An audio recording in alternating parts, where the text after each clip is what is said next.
Tonight's bedtime story is called King Crewman, and if over the course of the story you hear a misuse of a nautical term, that would be because I again decided to forego fact-checking or research. Let's begin. Life at sea was not as King Horace had always imagined it would be. Or rather, he was not as he had always imagined he would be if he ever got the chance to experience life at sea in an honest and authentic way. And he had to admit that his experience thus far had certainly been honest and authentic. He was as hungry, weary, sickly, and sore as any of the other crewmen, but he had expected these afflictions, even looked forward to them. What he had not anticipated was that despite his perfect disguise, despite his perfect integration into the ship's crew, he could not fully inhabit the role. He did not feel like a sailor. He felt like the king. Even at night, lying bare-chested and sweating in his cot below decks, listening to the rats bite mouthfuls of each other's fur, listening to the horrible arrhythmic breathing of his crewmates as they dreamt of their favorite ports and their homely families, King Horace felt like the king. And as the king, he worried about his kingdom. When King Horace had finally determined that Prince Erwin, at age 20, was experienced enough to run the kingdom in his absence, the decision had felt right. He had felt no qualms. Prince Erwin had been hesitant, but King Horace had taken this as a good sign. Had Prince Erwin seemed too eager, King Horace would have worried, but he felt that Prince Erwin's reluctance indicated the proper level of respect for the enormity of the job. But now, hundreds of miles from land, his daily life boiled down to rum, biscuits, and rope, King Horace could think of almost nothing except for example after example of Prince Erwin's immaturity and irresponsibility. The time Prince Erwin had entered the jousting tournament with a rubber lance as a joke, the time he'd let his pet snake starve to death because he didn't like it, the time he'd challenged King Sigmund's court jester to an arm wrestling match at an enormous joint kingdom harvest feast and lost badly in front of everyone. Now, with Prince Erwin possibly running the kingdom straight into the ground in his absence, the only person who knew King Horace's true whereabouts was Crantley, his chief steward, who King Horace had turned to for help in disguising himself as a sailor and getting a spot on the Toss-Up, a merchant vessel bound for a cluster of distant islands to trade a load of cheaply made crossbows for a load of soap, a fad that currently had King Horace's kingdom by the throat. Other than Crantley, everyone else, including Queen Manila and Prince Erwin, thought King Horace was on a long retreat at a monastery in the mountains. Or perhaps they'd discovered his ruse by now. There was no way for King Horace to know for sure, but it was far too late for anyone back home to do anything except struggle to keep the kingdom together until he returned from his adventure. Certainly no one on board the Toss-Up had any idea of King Horace's true identity. To Captain Burkess and the first and second mates, King Horace was just another anonymous sailor, and to the few men on board who had bothered to ask his name, he was Rushman, an inexperienced, brooding, secretive, but trustworthy and capable member of the crew, and nothing more. And King Horace couldn't help but think that by the time he returned to a kingdom conquered or in ruins, that's all he would be. A full month after the Toss-Up had first set sail, Captain Burkess guided the ship to a tiny, sparsely inhabited island where he knew they could drop anchor, perform some needed maintenance on the ship, and replenish their supply of fresh water. Other than a few unlucky men who had to stay and watch the ship, the sailors were allowed to go ashore for a night of relaxation and moderate troublemaking. The island's only tavern was a sagging structure with 3 walls comprised of driftwood and palm fronds. Where the 4th wall should have been, the tavern opened onto a dirt patio and, beyond that, the beach and the ocean. King Horace sat on the patio and drank watery rum at a low table with 2 sleepy crewmen who trusted him not to steal from them if they passed out. From King Horace's place at the table he had a clear view into the tavern, but the sight of his fellow sailors making merry only served to draw his own inability to enjoy himself into sharper relief. This whole plan was supposed to be about finally shedding the burden of the responsibilities he'd carried around his entire life. It was supposed to be about living in a way that few kings had ever had the chance to experience. It was supposed to be about living in the moment and losing oneself in labor and danger and adventure. It was not supposed to be about spending every minute fretting about the condition of an entire kingdom full of people with no way to do anything about it. The rum tasted terrible, and King Horace decided not to finish it. Then he took another drink anyway. As he set his cup back down on the table, he saw Captain Burkess and the first mate, an emotional elderly man named Jip, come into the tavern and install themselves on rickety stools at the bar. Both of King Horace's drinking companions were asleep, their snores stuttering in and out through ravaged respiratory systems.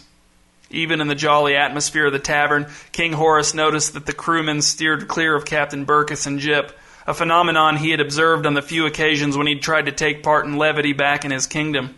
King Horace stood up from the table, dumped the rest of his rum in the dirt, and walked to the bar with his empty cup in hand.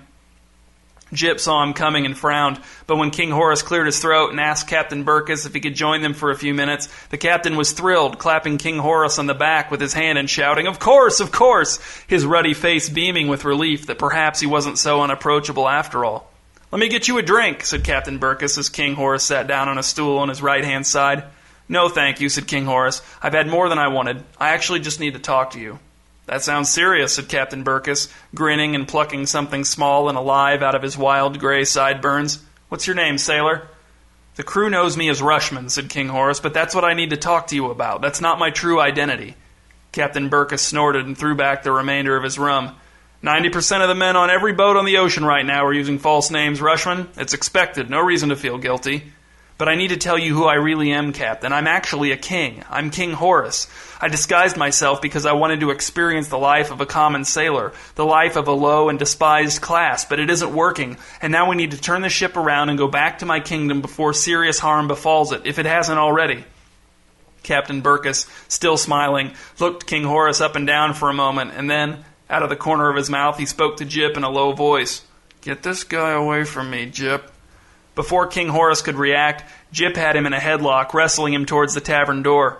King Horace had expected Jip to be strong in spite of his age, but Jip was not strong, and King Horace could have easily broken free and knocked him down. But that didn't seem like the most prudent course of action. It was clear that Captain Burkess was not going to give him a chance to prove his true identity. King Horace allowed himself to be shoved out into the tropical night, where he gave the tavern one last look, and then strode down the jungle path that led back to the small boats the crew had used to come ashore.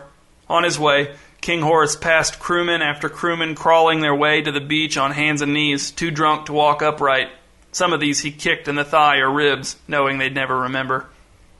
The next morning, after the last of the crew had straggled back to the toss-up with the barrels of fresh water, Captain Burkess, sweating as if the day was 30 degrees hotter than it really was, ordered one last thorough look at the hull for any serious trouble spots, even though they'd already done so the previous morning. Then he retired to his cabin, leaving Jip in charge. Shortly after the captain had disappeared, Jip retired to his cabin and left the second mate, a youthful, timid man named Pottle, in charge. Pottle, in a quavering voice, ordered everyone down in the hold to look for signs of leakage. While the grumbling, hungover crew descended the ladders into the hold, Pottle stood by the hatch with his hands on his slim hips and stuck out his lower lip in a way that he must have thought made him appear incapable of sympathy. Once the men were all below deck, moving the crates of crossbows around and peering at the planks beneath their feet in the dim light admitted through the open portholes just above the surface of the water, King Horace began to feel desperate. He couldn't bear the thought of traveling further from his kingdom for even one more day. What if he were to convince Captain Burkess to turn the ship around tomorrow, and then when they finally got back to his kingdom, they were to discover that they were one day too late to avert disaster? No, they needed to set sail for home today, by any means necessary. And with the crew in a foul mood over this unnecessary extra work that seemed to be little more than an excuse for the captain and the first mate to take naps, King Horace knew that now was the time to act. "Hey," he said to a man with a withered hand who was helping him stack crates against the starboard side of the hold, "I know something that I don't think I'm supposed to know." "Good for you," grunted the other man, hoisting a crate to the top of the stack. "Last night at the tavern," said King Horace, "I wasn't drinking, not very much anyway, and I left early. But I didn't want to spend all night on the beach, so I found a nice spot in a clearing near the path, and I laid down there. But sometime in the night, I woke up to the sound of voices. It was the captain and the first mate." "Lazy bill drats," said the man. "Won't pull their own weight." "Exactly," said King Horace, "and wait until I tell you what I heard them saying." "Was it about me?" asked the man. "Did they mention me?" "It was about all of us," said King Horace. "What's this?" said another man who was looking for leaks nearby. The good quality of his teeth was startling. "What are you talking about?" "The captain and the first mate," said King Horace, "plotting against us, plotting to cheat us." "Cheat us?" asked the man with the good teeth. "Cheat us how?" "Well, I'm not sure exactly," said King Horace. "Something about drugging us once we reach port and hiring a new crew of cheap foreign sailors and then just leaving us there without paying us." "I've heard all I need to hear," said the man with the withered hand. "Let's mutiny." "Just like that?" asked King Horace. He was surprised at how little it had taken to get to this point. "Isn't that what you're suggesting?" asked the man with the good teeth. "Isn't that why you're telling us?" "Well, yes," said King Horace, "but are you sure we can pull it off? "Oh, sure," said the man with the withered hand. "Mutiny is easy. I've been involved in lots of mutinies." A man with one bloodshot eye and filthy hands popped his head around the corner of the stack of crates. "You guys talking about mutiny? How soon?" "See," said the man with the good teeth, showing all of them in a wide smile. "Everyone likes to mutiny." Even as he spoke, word of the mutiny was spreading through the hold, the crewmen buzzing with excitement and stopping whatever they were doing to crowd around King Horace. "What's going on down there?" shouted Pottle from up on the deck. "Does anyone see any leaks?" The men snickered, struggling to contain their amusement. "None so far, sir," shouted a fat man in a vest made out of fur dyed red. "Do I need to come down there and look myself?" called Pottle. "Maybe so, sir," shouted the fat man. There was a long pause as the men bit their tongues and waited for Pottle's response. Finally he spoke. "If you say there aren't any leaks, then I'm sure you're right." The men roared with laughter and the mutiny was on.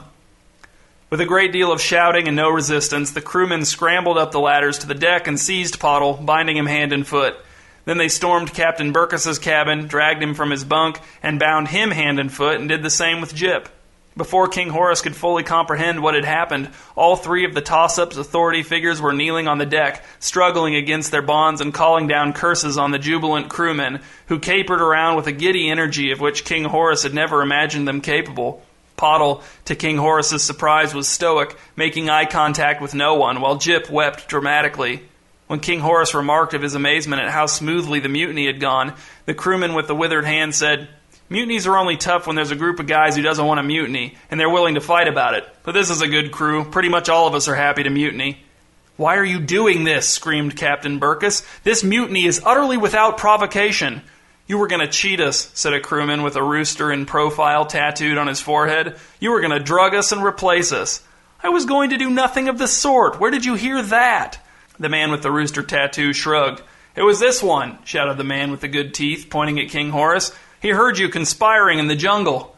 Captain Burkess narrowed his eyes at King Horace. "I remember you." He raised his voice. "Man, this is the man you're listening to now? Do you know that he believes himself to be a king? He wanted me to turn the ship around to sail back to his kingdom, and when I wouldn't listen to his madness, he hatched a plan to incite mutiny and commandeer the vessel for his own purposes, and now you're all his unwitting accomplices." The crewmen fell silent and looked at King Horace. "And how," asked Captain Burkess, "will you be paid for your service if we never reach port and no business transaction occurs? How will you receive your share of a profit that doesn't exist?" The crewmen were waiting for an answer, and King Horace knew that his life and the continued existence of his kingdom depended on his answer. "I am no king," said King Horace. "That's ridiculous. But I do know that if we bring an admitted smuggler to King Horace so that justice can be served, then there will be a handsome reward in it for us all." "I've admitted nothing," roared Captain Burkess. "Then you shall walk the plank," shouted a stubby, horribly sunburned man. In the ensuing uproar, King Horace tried to point out that it would be impossible to claim their rewards without proof that the smuggler hadn't simply escaped, but most of the crewmen were far too excited to make Captain Burkess, Jip, and Pottle walk the plank to listen to reason.